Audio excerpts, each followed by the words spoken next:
toprak, tohum, birçok şeyin başlangıcı. Bir de kendini yeniliyor.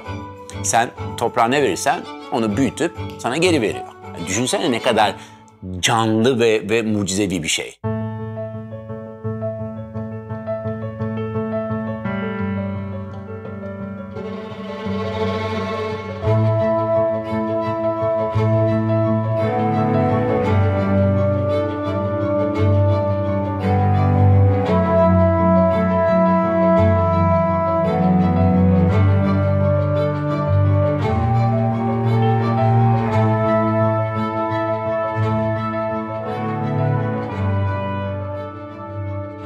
Sanayileşeceğiz diye tarımdan vazgeçmek zorunda değiliz ki. Yani tarıma baktığın zaman, tarımdan geçinen insan sayısına baktığımız zaman toplumun temeli, özellikle sanayileşmeye çalışan Türkiye gibi bir ülke için.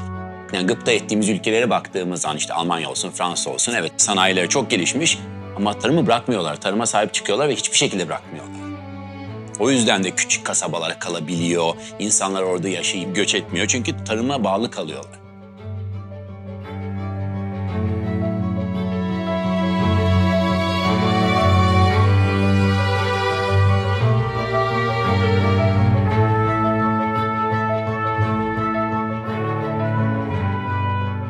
Bazı meslekler vardır, çok zordur. Bilmek ve yapabilmek yetmez.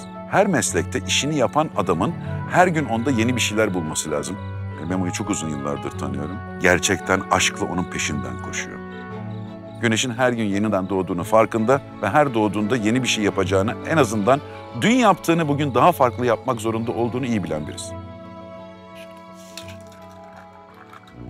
Şahane. Bak, ses alışkın olduğum bir ses. Şey sesi değil mi? Reklam çekimi sesi. Evet. Buna da perfect serve diyorlar burada değil mi? En iyi servis boyu, şekli, sesiyle beraber. Yani yediğini dinlemek güzel bir şeydir. Yediğini dinlemek güzel bir şey. Doğru söylüyorsun. Tabii ki. Burası bayağı iyi olmuş ya konteyner. Sağlam güzel olmuş. Hem Evet abi. ferah. Gece kondu. Yok, kat karşılığı vermeden önce iyi olmuş. Daha sonra bina dikilecek normal olarak. Çünkü böyle yerleri bırakılmaz. Abi bak, hafta sonu evi bilmem ne inşaat, o bu maliyet derken 2 tane shipping konteyner, 2 tane 40'lık, 1 tane 20'lik ev oldu. Süper. Bir şey diyeceğim bak. Püfür püfür rüzgar geliyor şimdi. Sürekli açık, her yer açık. Şu an çok iyi. Şu an harika zaten. Ama o demin güneş varken patladı, o serpti. Ama işte çatının üstüne ya çakıl dökebilirsin. İşte zamanla öğreniyor olacağız onları. Ya işte çakıl dökebilirsin, ot bahçesi yapabilirsin, neyse ne. Bak şimdi seninle o zamanla öğreniyoruz. Lafın önemli.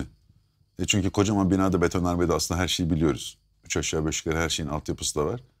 Ama doğanın ortasına geldiği zaman öğreniyoruz lafı, ilginç tabii. Şimdi aslında bilmemiz gereken şey buydu. Öbürlerini sonradan öğrenecektik. Evet. Onları çok iyi biliyoruz. Burada öğrenmekte zorlanıyoruz.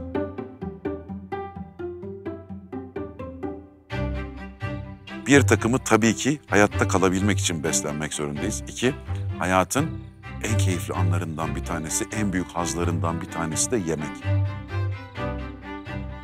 Şimdi mecburi beslenmenin gerekleri ve hazzın gereği arasında bir fark var.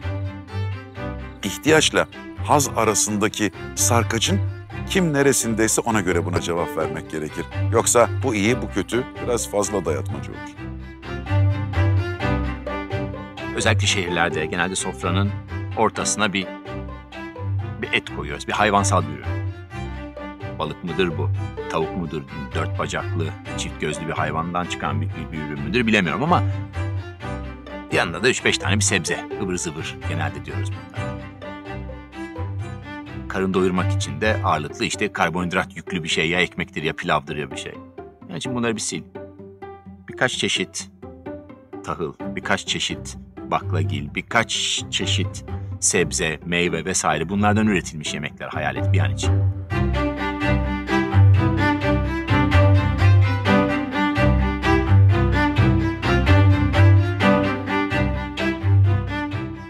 Yapması kolay değil, bazen hayal etmesi de kolay değil. Çünkü genelde artık şehirli için bahsediyorum özellikle. Markete gidiyor, markette doğal olarak en çok satılan ürünü alıyor. Her şeyi stokta tutamıyor, bu da doğal. Ticaretin bir parçası. Ama ne kadar bizi kısıtladığını, ne kadar hayatımızı aslında sıkıcı hale getirdiğini düşün bence. Bugünkü yemek yeme şeklimiz.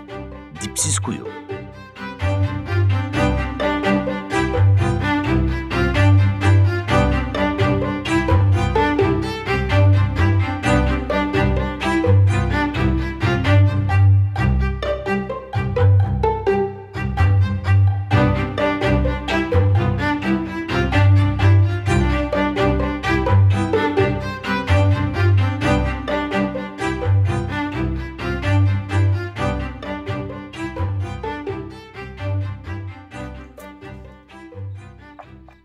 Abi atayım şunu.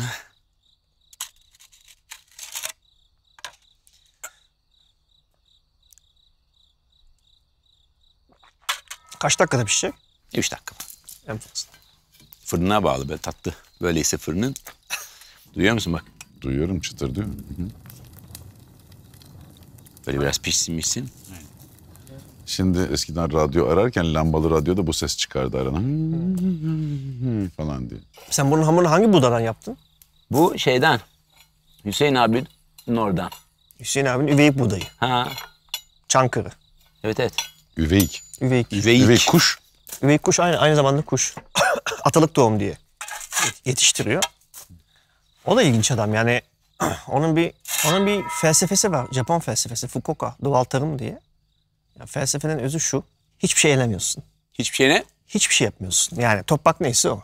Toprak sana ne veriyorsa sen onu almakla yükümlüsün. Toprağa süreyim, işte bu diyeyim. Hiç öyle bir şey yok. Nasılsa öyle. Nasılsa öyle. Şimdi karısıyla beraber, Kezban ablayla beraber bunlar ikisi bana onlar anlatıyordu zamanında. Ben de dedim ki canım sen deli misin? Ben deli değilim diyor. Dünya deli. Ben düzeltmeye çalışıyorum diyor adam. Bu da doğru. Abi İstanbul'a ilk taşındığımda İstanbul tarzı enginarı gördüğümde, pişirme şeklini gördüğümde ben şok olmuştum. Değil mi? Ve Havuç, patates, bezelye anlamamıştım ve çanak diye bir şey var. Şimdi minnoş, Ben bunu bitiriyorum. Siz G'ye devam. minnoş sakız enginarı zaten şöyle bir şey. Yani haşlıyorsun işte sapı zaten sapı yiyorsun. Sapını daha fazla yiyorsun. İşte kuzuyla muzuyla pişiriyorsun. O da sapını çöpe atıyorlar. evet, bilmiyorlar. Hakikaten bilmiyorlar. Ve ben Dolmasını yapmıyorlar. Dolması. Yaprağın dibini şöyle çekmiyorlar. Ben mesela onu yapıyorum. Ondan sonra baklava havasını koyuyorum içine. 0. baklava ağzı. Baklava havasını enginarın böyle buharda yaptın. Baklava havasını koydun. İçine kereviz saplarından çık koyuyorsun. Etrafına da bir közlenmiş kırmızı biber koy. Böyle Milas halısı gibi olur. Milas arası Tabii gibi böyle güzel. kırmızılar, yeşiller ve bejler arasında bir parça bir şey çıkar. Çok temizdir. Milas halısı dedin. Ama o ya. Direkt çat diye anladım ben onu. Tabii ya, başka türlü. Net gözüküyor ya. Çok güzel. Hadi. Tango da senin. Da benim. Terbiyesizler. Bergama. Peynir. Ne peynir? Evet, Bergama. Bergama tulum. Teneke tulum. Zaten tulumdan tulum kalmadı artık. Çok az Kaldı. Yok, var gene. Ha, var da Var ama bulamıyorsun. Organiğin tanımını yapmaya kalkışsan organik pazarda dolaşanların kaç tanesi yapabilir konusunda şüphelerim var. Ben de yapabilir miyim? Emin değilim. Önemli olan katkısızlık mı yoksa doğru katkıların olması mı? Neyin benim işime yarayabileceği, neyin bu kadar milyon insanın doyabilmesini sağlayabileceği, nelerden vazgeçtiğim, sonuç olarak her tercih bir vazgeçiştir. Ben tercih ettiğimde nelerden vazgeçtiğimi bilmek istiyorum. Önemli olan bu.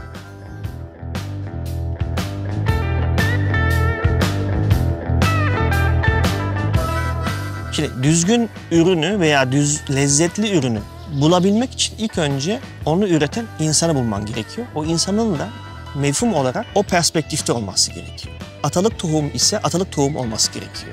Yani yerli tohum olması gerekiyor. Ürünün lezzetini birebir etkileyen etmenlerden bir tanesi. Toprağını işliyorsa pestisit vermemeli. Yani kimyasal kullanmamalı. Yani bütün bu saydıklarım senin önüne gelen tabaktaki yemeğin lezzetini, aromasını, rahiyasını, her şeysini değiştiriyor. Peki ilk nasıl başladın sardala? Ya bunu bana hep yurt dışından arkadaşlarım, eşlerim, dostlarım, kardeşlerim getiriyordu. Sirkemiz var. Sirkede bunun ham maddesi. Sirkemiz var derken sizin kendi ürettiğiniz Kendi sirke. ürettiğimiz tabii ki. Şey diyen oluyor mu? İşte 2 deli gelmiş burada hardal yapıyor diye. Ya pek hardalı anlatmaya çalışıyoruz da anlamıyorlar daha doğrusu. Fazla pek Ama Tadına bakıyorlar. Baktılar Ya mı? biz de şimdi Orta yakın Anadolu'da... akrabalarımız bakmaya çalışıyor. Ben onlara şöyle anlatıyorum. Patates salatasında, marul salatasında falan sos olarak öyle denemeye çalışıyorlar. Yani hoşlarına gidiyor. Siz fermente ederken bunu geçen senelerde önceden cam kavanoza koyuyordunuz ya. Evet. Şimdi fıçıya koyuyorsunuz değil mi? Fıçılarda, ahşap fıçılarda. Aynı fıçıcıdan mı? Aynı fıçıdan. Sirke yapan fıçıcı mı Evet, oluyor? evet, Abdullah evet. abi. Oradan alıyoruz. Onlar da 2 deli. Ne fark etti peki? Yani şimdi tabii ki aroma kazandırıyor, bir daha çok nefes alıyor. Fıçıdan dolayı ya. Tabii fıçıdan Hem dolayı. karıştırma Sürekli olarak işlemi biz de onu daha- işlem yapıyoruz. Yani böyle alt üst yaptırıyoruz. Karışımın düzgün olabilmesi, düzgün fermente olabilmesi için, içerisinde kalmaması için hem bir de ağaçın evet. ayrı bir şey aroması aroma oluyor. kazandırıyor. Fıçıyı hiç ama yapmıyorsunuz değil mi? Sıfır yapmıyorsunuz, bitirmiyorsunuz. Hani Evet. Tabii onda maya kalıyor. işte Maya onu kalıyor. Dip mayası kalıyor. Onu- Dip mayası, onu böyle çok harmanlıyorsunuz. temizlemiyoruz. Böyle iyice yıkayıp temizlemiyoruz. Çünkü onda fermente olmuş kalite maya kalıyor. Yani eski maya hep öyle devam ediyor. Hikaye o değil mi zaten, o işte hijyen stresinden insanlar aman işte hijyenik olsun, aman temiz olsun, aman dezenfekte et, ne varsa öldürüyor. Evet. Bütün bakteriler öldürüyor, Evet. ne varsa öldürüyor. Bütün hayat öldürülüyor. Evet. İşte atıyorum bağırsak sağlığı, mide sağlığı, işte kafa sağlığı. Hepsi oradan geliyor, oradan geliyor. Mideden geçiyor.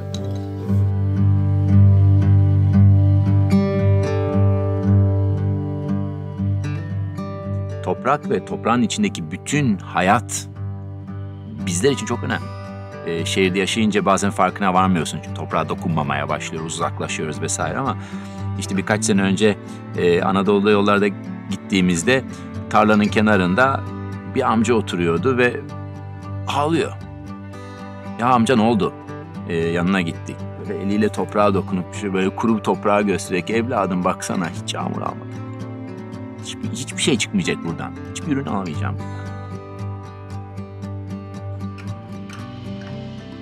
Oradan birden farkına varıyorsun ki o doğanın döngüsü, o toprağın bereketi ve onun içine giren tohumun bereketinin gerçekten ne kadar önemli olduğunu, özellikle Anadolu. Genç bir kız gelin gittiği zaman yanına tohum verirler. Maya da verirler ama tohum da veriyorlar. Bak bu sana ait, bu senin geçmişine ait, senin geleneklerine ait bu tohumlar. Ya bundan daha, hakikaten daha güzeli var mı? Ne kolye, ne bilezik, ne bir şey, tohum. Hayatı devam ettirecek.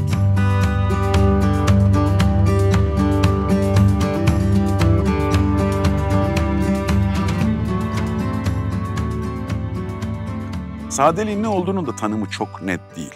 Basit bir hayat mümkün mü? Tabii ki mümkün. Sade bir hayat bilemiyorum. Sade deyince bir şeylerden vazgeçmiş oluyorsun. Halbuki hayatı bir şeylerden vazgeçmeden yaşamak lazım. Ama içine bir şeyler tıkıştırmadan.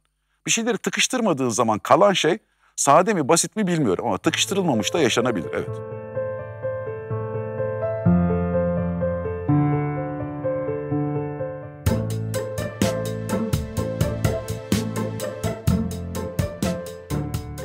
Düşünsene bir tane çiçeği canlı tutmakta ne kadar zorlanıyor çoğu şehirli, ben dahil. Bir tane saksıda küçük bir süs bitkisi ya da işte evde işte bir yerlerden aldığımız işte süs biberi bile olabilir bu. Çoğumuz öldürüyoruz onları, hem de hızlı bir şekilde. Buna bakıp ondan sonra kocaman bir tarlayı veya da işte başka türlü bir tarımının aslında ne kadar zor olduğunu, ne kadar meşakkatli ve şans da var içinde tabii ki, bilim de var, iklim değişikliği de var, hepsi var içinde. Yani yediğimiz ürünlerin ne kadar değerli olduğunu aslında. Yani 1 gram, bir tohum, tahıl tanesinin çöpe gitmemesi gerekiyor. O kadar meşakkatli bir iş ki.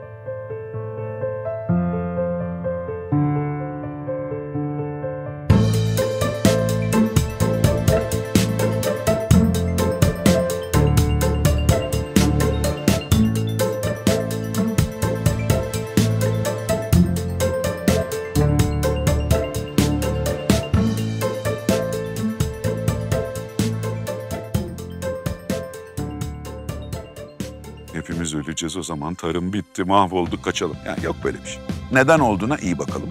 Bana sorarsanız yeni gelen teknolojiyle insana bu kadar fazla yük düşmeyen ama hala aklı başında makul, insanlar için yararlı olabilecek şekilde üretim yapılması söz konusu. Yani bugün ne kadarı teknolojiden dolayı dönüştü, ne kadarı belki de hesapsızlıktan, vazgeçmekten, plansızlıktan, insanların yönlendirmemesinden dolayı düştü. Bunların iyi görülmesi, buna göre tartışılması lazım.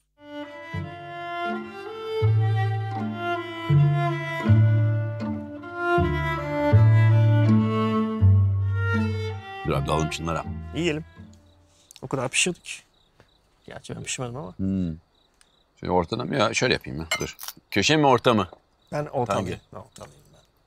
Teşekkür ederim. İyi.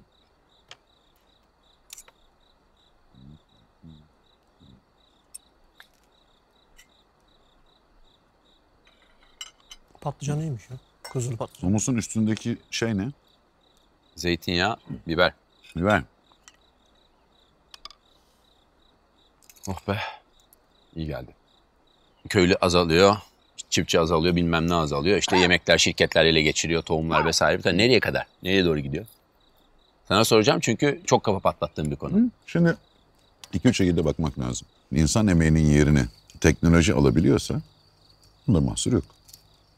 Yani işte biliyoruz ki mesela Türkiye'de geçen sene çok fazla ödül alan projelerden bir tanesi GSM'e bağlı sulama sistemleriydi.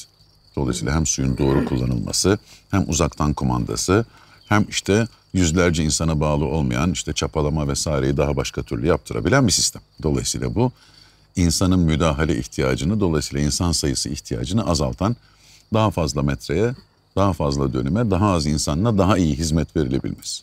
Bu da belli insanları açığa çıkartabiliyor. Burada bir sorun yok. İki, işte Sorun yok mu? sorun yok tabii ki. Sonuç olarak çıkan ürün iyi. İnsana burada ihtiyaç yok. İnsan başka şekilde değerlenebilir. Peki aradaki bilgi ne olacak? Yani çiftçinin, köylünün bilgisi nasıl? Aradaki bilgiyi alabiliyor olman lazım zaten. Çünkü şayet sulama sistemini benim az önce söylediğim şekilde yapabiliyorsan zaten burada yükleyeceğin şey çiftçinin bilgisidir. Dolayısıyla o bilgiyi almadan olmaz. Yani yoksa teknoloji gelip de bir şeylerin yerine geçmiyor ki. Onları taban olarak alıp onları genişletip hızlandırıp birbirleriyle olan etkileşimini çok daha hızlı ve teknik platformlarda yapabiliyor. Yani o zaman da bugüne kadar hiç olmayan meslekler çıkıyor. Olan bazı meslekler de yok oluyor. Yapacak bir şey yok. Üreten çok küçük çiftçi diyelim. Ne okula gitmiş, ne bir üniversiteye gitmiş, ne başka bir şey yapmış. Bir şekilde ama hayatta kalabiliyor çünkü ürettiğini yiyerek hayatta kalabiliyor. Sütü satın almıyor, peyniri satın almıyor, onu satın almıyor. Ekonomik, yani gıda ekonomisinin parçası değil. Eğer onlar üretmeye bırakırlarsa ve yemeğini satın almak zorunda kalırlarsa ve az gelirli ise ki çoğu zaman öyle, sütteki 1 liralık artış senin hayatına belki fark etmeyecek ama onun hayatta kalıp kalmama sorusu haline geliyor.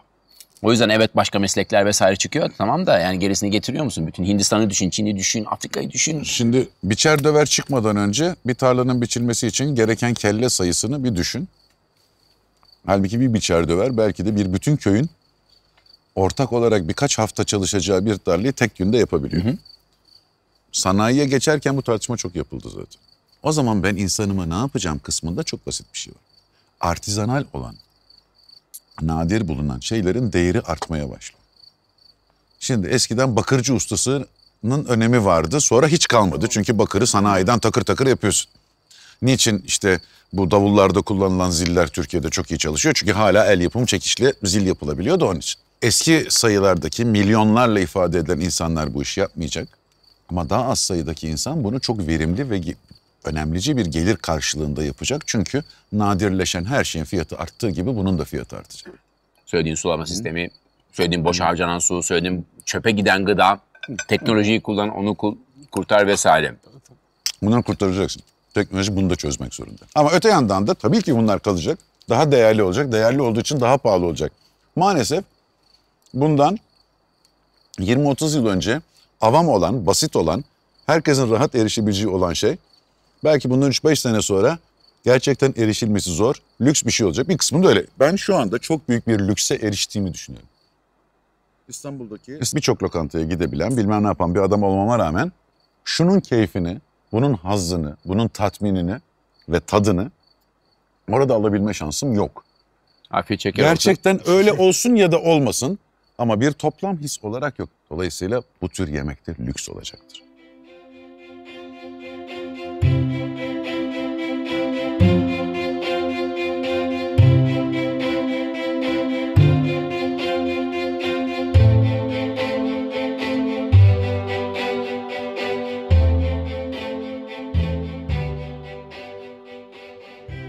Dünyada yaklaşık 2 milyar insan obez. 800 milyon insana yakın her gece aç yatıyor. Baktığın zaman 10 milyar insanı yetecek kadar gıda üretiliyor her gün. Bundan bir sürü çöpe gidiyor.